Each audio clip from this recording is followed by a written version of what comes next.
Bonsoir, et c'est par cette grève de la faim continuant à la maison d'arrêt de Fleury-Mérogis que nous commençons une réaction au décès d'une détenue il y a quelques jours dans des conditions tragiques malgré des plaintes de douleur répétées à l'épaule et à la poitrine. Cette femme, originaire de Seine-Saint-Denis, est morte dans la nuit de jeudi à vendredi. Que s'est-il vraiment passé? Élément de réponse avec Maxime Lemaine. Elle s'appelait Gordana Jovanovic. À 34 ans, elle était incarcérée depuis le 28 septembre à la maison d'arrêt des femmes de Fleury-Mérogis. Jeudi dernier, elle demande à rentrer plus tôt de sa promenade quotidienne, se plaignant de douleurs à l'épaule et à la poitrine. Sa codétenue alerte à plusieurs reprises les gardiens. Ces derniers préviennent un médecin qui ne se déplace pas faute de temps et diagnostique à distance une crise d'angoisse. Le lendemain, Gordana est retrouvée morte. Son avocat porte plainte pour omission de secours à personne en péril et homicide involontaire.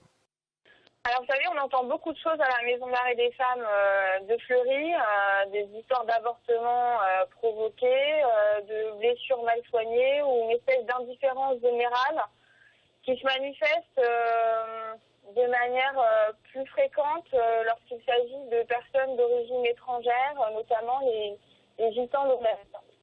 Du côté du syndicat FO pénitentiaire, on met en cause le manque d'effectifs et on estime que tout a été fait pour éviter cette situation. Quant à la grève de la faim entamée par les détenus en soutien à leurs camarades décédés, le syndicat tient à relativiser. C'est ce qu'on appelle chez nous des refus de plateau. On n'en dénombre que 3. Donc c'est pour ça que je tiens à rassurer les gens qui sont à l'extérieur et ceux qui ont des liens familiaux avec les personnes qui sont à l'intérieur. Il n'y a pas du tout de grève de la faim par rapport à l'incident qui s'est produit la semaine dernière. La maison d'arrêt de Fleury-Mérogis compte 260 femmes pour seulement 16 gardiens dans l'équipe de nuit. Le serpent de mer, c'est ainsi que Nicolas Dupont-Aignan qualifie le fameux rapport gallois remis au Premier ministre. Un rapport et des préconisations, des mesures qui ressemblent, explique le député maire de Hyères, à un énième coup d'épée dans l'eau. Que représente, poursuit le président de Debout la République, 30 milliards de transferts de charges quand le coût du travail pour les entreprises françaises, relève-t-il, est souvent 10 fois supérieur à ses concurrents en Asie ou en Europe de l'Ouest. Fin de citation. Nous aurons l'occasion probablement demain de résumer diverses réactions à ce rapport provenant aussi bien de la gauche que de la droite ou bien sûr du centre.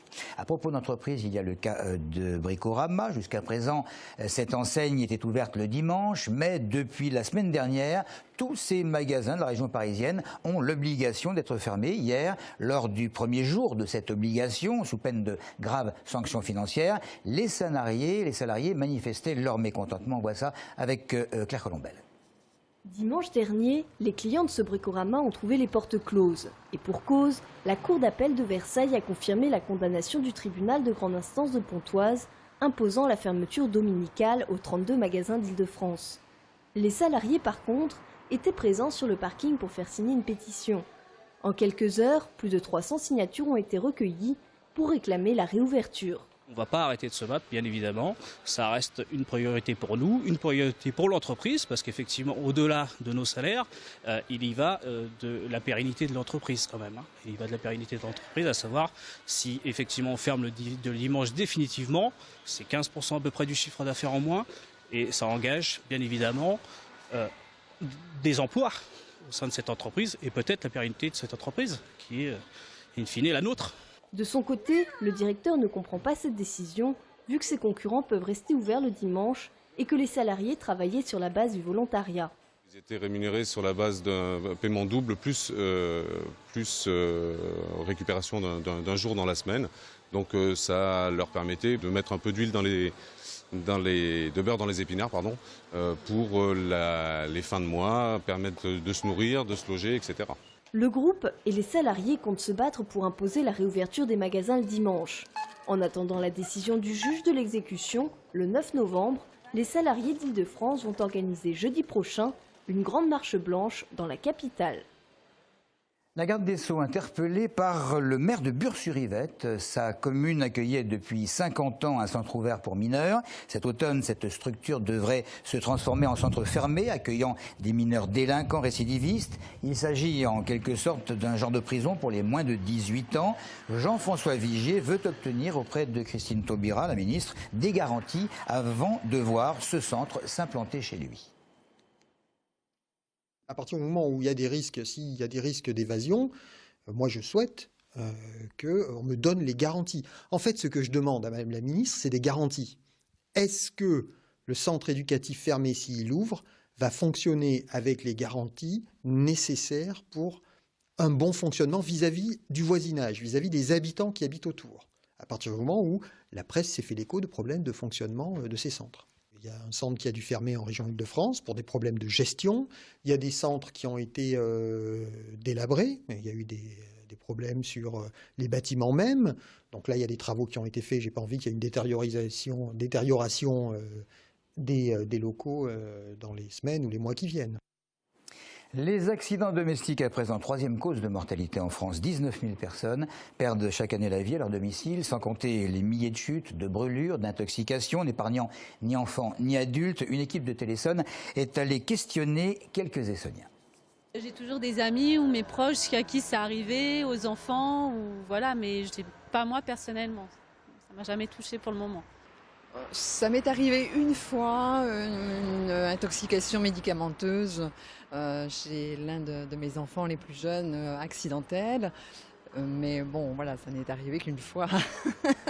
Avec des petits-enfants, c'est de supprimer, enfin de tourner les queues de casserole vers l'intérieur des cuisinières. Déjà, on en enlève pas mal. Il faut savoir que ça fait à peu près, je sais pas, 4 ou 5 fois le montant des morts sur la route. Mais les routes, c'est beaucoup plus spectaculaire pour les gouvernements, ils n'en parlent pas. Je ne suis pas directement concerné, mais compte tenu que j'ai des petits-enfants souvent à garder ou à m'occuper, c'est vrai que c'est quelque chose qui peut être angoissant. Encadrement ou formation, il y a peut-être des choses aussi à faire passer auprès des particuliers à ce niveau-là. L'atis, à présent, cette société qui véhicule plusieurs dizaines de milliers de personnes tous les jours, 80 000 je crois, grâce à son réseau de bus, eh bien, elle a procédé à deux aménagements attendus. 3 lignes sont particulièrement consacrées. La 409 avec un choix offert de 2 itinéraires via Lys ou Courcouronnes pour rejoindre Fleury-Mérogis ou Villabé. Entre Villabé justement et la gare d'Évry-Courcouronnes du lundi au samedi sur la 415, il y aura 2 fois plus de bus. Et puis pour desservir les entreprises du quartier Léonard de Vinci à Lys, c'est la ligne 416 qui est concernée sur Évry, Courcouronnes et bien entendu Lys. Vous connaissez certainement le radar de Janvry. Celui-ci flash sans discontinuer, c'est le 2e plus performant de tout le pays, il est sur la 10. Bon nombre d'usagers de la route appuyés par des associations estiment que ces machines ne servent qu'à récolter des amendes et servent de machines à sous. Cela dit, l'Europe a demandé à la France de passer sous la barre des 2000 morts sur la route d'ici 2020. Et nous allons terminer par du sport, particulièrement du karaté. Non retenu en équipe de France pour les prochains championnats du monde de Paris-Bercy, Florian Magui repart au combat. Le karatéka de Savigny-sur-Orge poursuit sa carrière. L'Essonien a plutôt brillé lors de la Coupe de France de Coubertin et vise désormais le titre national lors des prochains championnats de France. Ce sera en avril prochain à Toulon. Éric Coutard.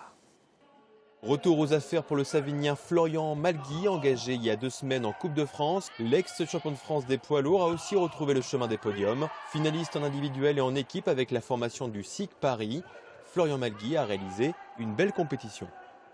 C'est vrai que c'était l'occasion pour moi de faire un point où j'en étais dans mon karaté, parce que depuis l'an dernier où j'ai eu une grosse blessure, beaucoup d'arrêts, et suite au championnat de France, voilà, j'ai pris le temps de me reposer, etc.